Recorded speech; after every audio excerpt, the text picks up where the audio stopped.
හැමදෙනාගේම පැතුම් ප්‍රාර්ථනා ඉටු වේවා කියලා ඉතින් මුළු හදවතින්ම මම ප්‍රාර්ථනා කරනවා. ඉතින් ඔන්න අද මෙහෙට හරිම ලස්සන දවසක්. මීදුමත් නෑ, සීතලත් නැහැ. මේ දවස්වල ඉතින් මෙහෙට පායනවා. ඉතින් අව්වත් වැටෙනවා. ඉතින් ඔන්න මං ඉතින් පාන්දර ඉතින් නැගිටලා මුණකට හෝදගෙන කොණ්ඩේ පීරගෙන ඉතින් දවස පටන් ගන්න තමයි ඉතින් ලෑස්ති වෙන්නේ. ඉතින් මෙහෙම පිළිවෙලට දවස පටන් ගන්නකොට දවසම සතුටින් ගත කරන්න පුළුවන් ඉතින්. ඉතින් ඔන්න මං උදේම බුදුන් වැන්දා. ඉතින් බුදු පහන තියලා දවස පටන් ගන්නකොට ඉතින් දවසම සතුටින්නේ. ඉතින් මං නැගිටිනකොට මහත්තයා ඉතින් බුදු පහන තියලා. මොකද මං චුට්ටක් උදේ වෙනකන් හිටියේ ඇඳේ 5:00 විතර වෙනකන්. මොකද අසනීපෙන් ඉන්න නිසා මහත්තයා නැගිටින්න දුන්නේ නැහැ. මං ඉතින් වතුර අල්ලනවා කියලා. ඉතින් මං නැගිටිනකොට එයා නැගිටලා තේ ටිකත් හදලා මේ කෝප්ප පිඟන් ඒ භාජනත් ඔක්කොම සෝදලා ඉතින් ඒ වැඩ ටික කරලා ඉතින් අපේ ගෙදර ඉතින් විශේෂ දෙයක් තියෙනවා ඉතින් අපි 4 දෙනාම එකතු වෙලා තමයි ඉතින් වැඩපළ ඔක්කොම කරන්නේ. මහත්තයා ඉන්න වෙලාවට එයා කරනවා. ඉතින් මට හැම දෙයකටම උදව් කරනවායි කියලා මම්ම කරන්න ඕනි කියලා දෙයක් නැහැ. මහත්තයා නැත්තම් මට බැරි වුණොත් ලොකු පුතා ඒ දේවල් කරනවා ඉතින් ඔක්කොම.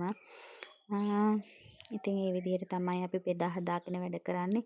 ඇත්තටම එහෙම වැඩ කරනකොට හරිම සතුටක් දැනෙනවා. ඔන්න ඉතින් ඒ අතරේ ලොක්කා ඉස්කෝලේ යන්න තමයි ඉතින් හදන්නේ. එයාගේ වැඩ කටයුතු ඉතින් එයා හැමදේම තනියෙන් කරගන්නවා. ඉතින් මම පිටිපස්සේ ඉඳලා බලාගෙන ඉන්නවා. ඉතින් මං අසනීපෙන් ඉන්න නිසා මේ දවස්වල ගෙදර උයන්නේ නැහැ. අම්මා තමයි අපිටත් එක්කම උයන්නේ ඉතින්. මහත්තයා ගෙදර ඉන්න හින්දා අපි ඉතින් අද කතා වුණේ මිදුල එහෙම හොඳට සුද්ධ කරගමු කියලා.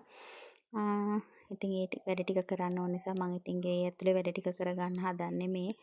ඉතින් මේ කාමරේ අතු ගා ගන්නවා ආස් කරගෙන. මට පුරුද්දක් තියෙනවා ඉතින් දවස් 3-4කට සැරයක් ඇඳේ රෙදි මාරු කරන්න ඕනේ. එහෙම තියාගන්න බැහැ මට නිින්ද යන්නේ නැහැ මොකද රැයට සැරින් සැරේට ඇහැරෙනවා. කොට්ටුරේ හොඳට සෝදන්න ඕනේ. දූවිලි එහෙම තියනවට මං කැමති නෑ කාමරේ. ඉතින් ඒ විදිහට අපි ඔක්කොමලා පිරිසිදු කරගන්නවා. ඉතින් හැමෝම ඒකට පුරුදු වෙලා ඉන්නේ දැන්. ඉතින් අපි නිදා ගන්න කාමරේ කියන්නේ ඉතින් අපේ හිත නිවන තැනනේ ඉතින්. අපි මේක අපිට තියෙන විදිහට ඉතින් පිළිවෙලට පිරිසිදුව තියාගත්තාම ඉතින් අපි සතුටින්. ඉතින් මේ තියෙන්නේ මං අස් කරගත්තු කාමරේ. ඉතින් ඔන්න ඒ අතරේ ඉතින් මහත්තයා ගිහිල්ලා රෙදි ටික හොදනවා දාගෙන. ඉතින් මට සීතල වතුර අල්ලන්න එපා කියලා එයා ඒ වැඩ ටික කරනවා. ඔන්න ඉතින් මං ඒ අතරතුර ඉතින් සාලියස් කරගන්න තමයි හදන්නේ. ඉතින් දූවිලි ටික පිහදගෙන මකුණු දැන් නම් ඉතින් නිතරම බඳින්නේ නැහැ. බඳින වෙලාවට ඉතින් මං ඒ ටික කඩනවා. ඒ විදිහට ඉතින් සුද්ධ කරගන්නවා ඉතින්. සමහරක් අම්මලා කියනවනේ ඉතින් චූටි බබාලා ඉන්නකොට ගෙවල් නිතරම හැඩි වෙනවා කියලා. ඉතින් අපේ ගෙදර නම් ඇත්තටම එහෙම ප්‍රශ්නයක් නැහැ. මොකද මම චූටි බබාට පුරුදු කරලා තියෙනවා එයා බඩුවක් ගත්තොත් ඒ සෙල්ලම් කරලා ආයේ ඒක එතනින් තියන්න කියලා. ඉතින් ඒක බබාට දැන් පුරුද්දට ගිහිල්ලා තියෙන්නේ. ඉතින් ඒ නිසා එයා ඒ විදිහට කරන හින්දා ගෙදර නිතරම හැදි වෙන්නේ නැහැ. ඉතින් මේ කුස්සිය අස් කරන ගමන් ඉතින් මම ඉතින් කුස්සිය කියන්නේත් හරියම ලස්සනට පිළිවෙලට තියාගන්න ඕනි තැනක්නේ. මම නම් උදේටයි හවසටයි දූවිලි පිහදනවා. මොකද මේ කපරාදු කරලා නැහැනේ තාම. ඒ හින්දා පිහදලා හොඳට අතු ගා ගන්නවා. ඉතින් මල් පෝච්චි ටිකක් ඔය මනි ප්ලාන්ට්ස් ටිකක් එහෙම තියාගෙන ඉන්නවා. මොකද මේවා දකින්නකොට ඇත්තටම කුස්සිය වැඩ කරන්න හරිම ආස හිතෙනවා. අර හිතට පීඩනයක් දැනෙන්නේ නිකන් කරන්න බෑ වගේ දෙයක් හැඟීමක් එන්නේ නැහැ. මං ඉතින් කුස්සියට ගොඩ වෙන්නේ හරිම ආසාවෙන්. එහෙම තමයි ඉතින් මං කුස්සිය තියාගෙන ඉන්නේ. ඉතින් ඊට පස්සේ මම නාගෙන ඉන්න ගියා. මොකද මහත්තයා කිව්වා වතුර සීතල වෙන්න කලින් ටක් ගාලා ගිහලා නාගෙන එන්න කියලා. මේ ඊට පස්සේ ඉතින් මං චූටි බබාවත් නාවලා මාත් නාගෙනම ආවා. ඒ නාගෙන එනකොට ඉතින් මහත්තයා වැඩනේ බලාගෙන ඉන්න බෑ. ඉතින් පවුනේ ඒ හින්දා ඔන්න මං ආයෙ යාට චුට්ටක් උදව් කරන්න ඕනේ කියලා හිතුවා. ඉතින් පේනවා නේද හව්වේ සැර. ඉතින් වැඩ ටිකත් ඉක්මනට ඉවර කරගන්න ඕනේ හින්දා මං හිතුවා ඉතින් මේ විදිහට එයාට උදව් කරලා ආයෙ චුට්ටක් අතපය හොද ගන්නවා කියලා. ඇඳුමක් එහෙම මාරු කර ගන්නවා කියලා ඉතින් වැඩේට පැස්සා. ඊට පස්සේ ඉතින් දෙන්නත් එක්ක මේ විදිහට වැඩ ටික කරන්න ගත්තා අය.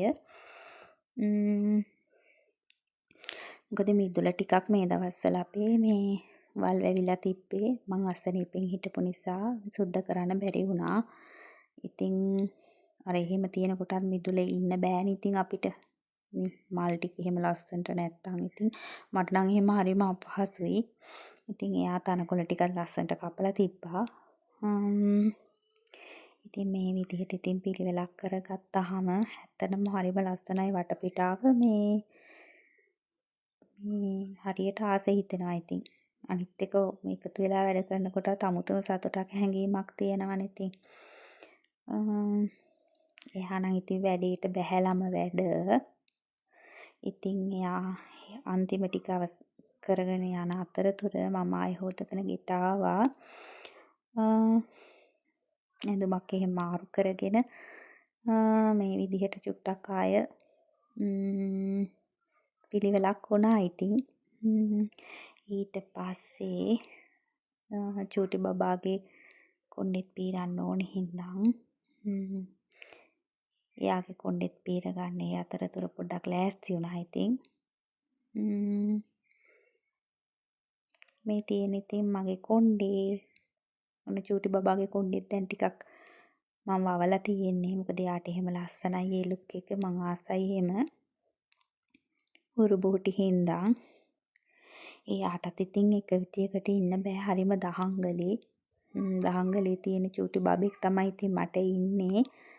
මම පීරනකොට ඉතින් එයා කොණ්ඩේ අවුල් කරගන්නවා. පේනවනේ ඉතින්. ඉතින් ඔන්න ඒ අතරේ අපේ තාත්තා අඹ ගහට නැගලා ඉතින් අඹ ගෙඩි ටිකකුත් කැටුවා. ඊට පස්සේ ඒකට මම මිරිස් කුඩු සීනි ලුණු ටිකක් එහෙම දාලා කපලා ගත්තා ඉතින්. ඒක නම් මාරම රහයි ඇත්තටම. මොකද මහන්සි වෙලත් නේ හිටියේ. එහෙම කනකොට රහ දැනෙනවා හොඳට අර මහන්සි වෙච්ච වෙලාවට. ඉතින් ඊට පස්සේ මේ අද උයන්නත් නැති හින්දා මං හිමීට කුස්සියේ වැඩ ටිකත් හොඳට ඒ කියන්නේ ඉවර කරගත්තා. මේ විදිහට අස්පස් කරලා ඉතින් පිළිවෙලකට හෙට උදේට නැගිටිනකොට ලස්සන කුස්සියක් ඕනේ හින්දා ඉතින් යාළුවනේ මෙහෙම තමයි ඉතින් මගේ වැඩ අද දවසේ. ඔයාලට සුබ දවසක් ගිහින් එන්නම්.